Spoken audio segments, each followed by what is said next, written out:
Hello guys, welcome to my YouTube channel जंगे exam. मैं आप सभी का आपके अपने यूट्यूब चैनल जंगे एग्ज़ाम पर स्वागत करता हूं। जैसा कि आपने थंबनेल पर देखा, आज हम डिस्कस करेंगे preposition part two. Part first जो इसका प्रीपोजिशन का वो हमने कल पढ़ा, और जिसने भी वो वीडियो नहीं देखा वो प्लीज़ प्लेलिस्ट में जाकर वो वीडियो ज़रूर देखें। और आई होप, मैं उम्मीद करता हूँ आप सभी को बहुत पसंद आया होगा, और आज का भी ये पार्ट टू भी आपको पसंद आएगा।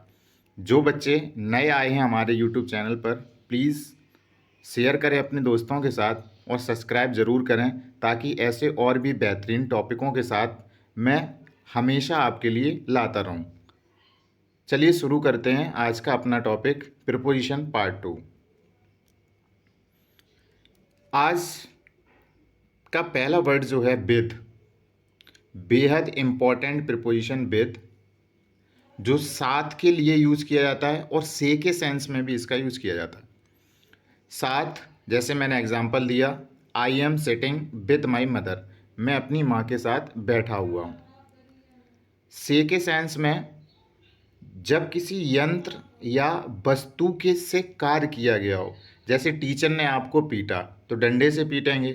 Teacher is beating you with stick, क्योंकि उस समय स्टिक जो है वो यंत्र का काम कर रहा है या वस्तु है जो काम कर रही थी। उस सेंस में भी हम विद का यूज़ करते हैं।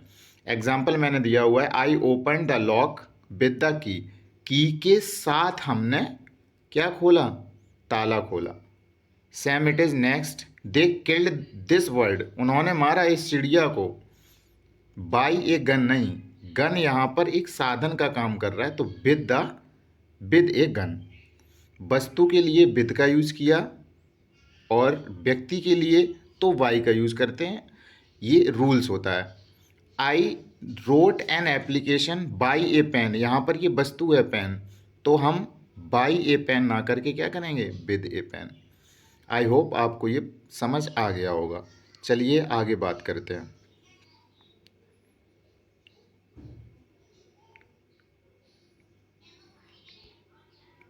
नेक्स्ट कुछ एक इम्पॉर्टेंट वर्ड जो बहुत बार क्वेश्चन में पूछे जाते हैं, या तो फिल इन द ब्लैंक्स में, या कभी कभी इनको एरर्स में भी पूछ लिया जाता है, जैसे कवर, कंपेयर, एक्विटेंस। एक्विटेंस का मतलब होता है जान पहचान। मैंने जो टफ वर्ड हो उसकी हिंदी भी मैंने उसके साथ लिखी है, ताकि आप और भी बेहतर तरीके से उसको समझ सकें। ये वर्ड जब कभी भी आते हैं, ये अपने साथ फिक्स प्रीपोजिशन विद का ही यूज़ लेते हैं, इसके अलावा और कोई इनके साथ प्रीपोजिशन नहीं यूज़ होता। जैसे मैंने एक एग्जांपल दिया, don't compare your child with his son, अपने बच्चे का कंपेरिजन मत करो उसके सन के साथ, उसके बेटे के साथ। तो यहाँ पर विद का यूज़ किया, क्योंकि कंपेयर वर्ड आया था। चलिए आगे बात करते हैं। एट, बेहद इंपॉर्टेंट वर्ड एट। छोटे बच्चों को पढ़ाया जाता है कि एट छोटे स्थानों के लिए यूज़ होता है, इन बड़े स्थानों के लिए यूज़ होता है। वैसे ही मैंने यहाँ पर एक पॉइंट मेंशन कर दिया, छोटे स्थान या गांव के लिए, जैसे वो भोजपुर में रहता है, गांव है।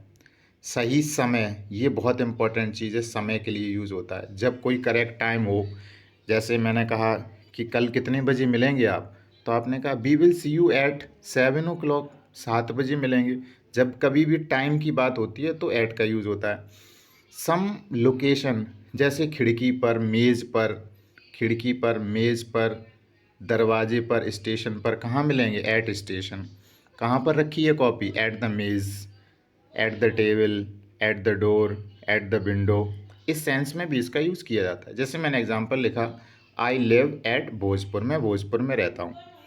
आई लिव इन नहीं होगा, क्या होगा? एट भोजपुर, क्योंकि छोटे स्थानों के लिए हमेशा एट का यूज़ किया जाता है। आई ऑलवेज गेट अप, यहाँ देखिए समय की बात हुई, 7 o'clock, एट का यूज़ किया। I live at UP in India, छोटा स्थान क्या है इंडिया के मुकाबले? यूपी है, तो हमने क्या यूज़ किया? एट का यूज़ किया। इनका यूज़ कहाँ किया? इंडिया के साथ, क्योंकि इंडिया यूपी के मुकाबले में बड़ा है, इसलिए। जब दो स्थान दिए गए हों और छोटे वाले के साथ एट का यूज़ हमेशा होगा, ये मैंने लाइन यहाँ मेंशन की हुई है। Somebody is standing at the gate, दरवाजे पर कोई खड़ा है, ये मैंने ऊपर ही मेंशन कर दिया। आई होप आपको समझ आया होगा। चलिए आगे बढ़ते हैं।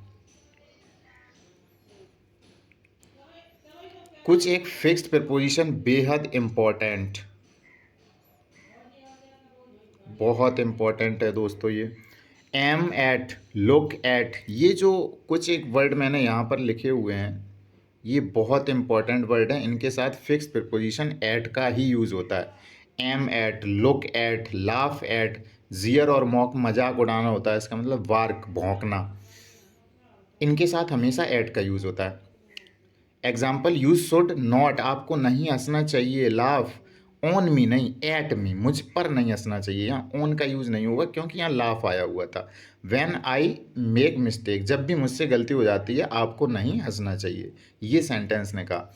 ऐसे ही आपने वार्क का एक सेंटेंस बहुत ही फेमस है, आपने सुना होगा, dog wax at every stranger, कुत्ता प्रत्येक अजनबी पर भौंकता है। कुछ और मैंने एग्जांपल दिए यहाँ, you must aim at achieving good marks, यहाँ एम आया, एम का मतलब होता है लक्ष्य, टारगेट। एट अचीविंग, प्राप्त करने पर गुड मार्क्स, अच्छे नंबर। Some people jeer at the people, other at the poor people. Some people, कुछ लोग होते हैं, जीयर मजाक उड़ाते हैं, हंसते हैं, किस पर, गरीब लोगों पर। इसलिए ऑन नहीं, यहाँ एट होगा क्योंकि यहाँ जीयर आया हुआ था। आइए चलिए आगे बात करते हैं। कुछ एक वर्ड हैं, ये बहुत इंपॉर्टेंट रूल है, आप ये समझ लीजिए, it is a soul of preposition. बहुत एसएससी ने इन वर्डों को बहुत बार पूछा है दोस्तों, कभी फिल इन द ब्लैंक्स में, कभी एरर में।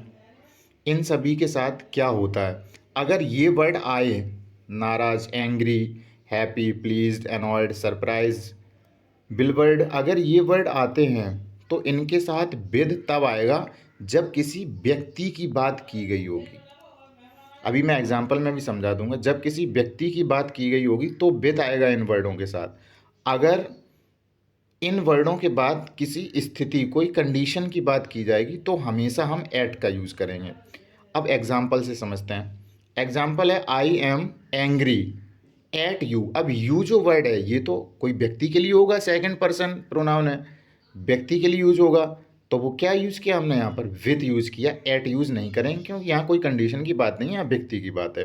Same it is next, I am not angry. अब यहाँ पर आपके व्यवहार पर, यहाँ तो कोई व्यक्ति की बात नहीं है, ये क्या है, कंडीशन है, तो यहाँ विद का यूज़ ना करके हम किसका यूज़ करेंगे, एट का यूज़। ऐसी नेक्स्ट है, I am happy with your result, नहीं I am happy at your result, क्योंकि आपका रिजल्ट एक स्थिति को शो करता है ना कि व्यक्ति को। तो ये था दोस्तों आज का सेशन। मैं उम्मीद करता हूँ आपको बहुत पसंद आया होगा। ऐसे ही सेशन देखने के लिए आप जुड़े रहें हमारे यूट्यूब जंग एग्ज़ाम के साथ। वीडियो को ज़्यादा से ज़्यादा शेयर करें अपने दोस्तों के साथ, और जो भी मेरे भाई बहन नए आए हों चैनल पे वो प्लीज़ सब्सक्राइब करें हमारे चैनल को। चलिए आज के लिए इतना ही, मिलते हैं एक और नई वीडियो में कल। तब तक के लिए आपका दिन शुभ हो। जय हिंद, वंदे मातरम दोस्तों।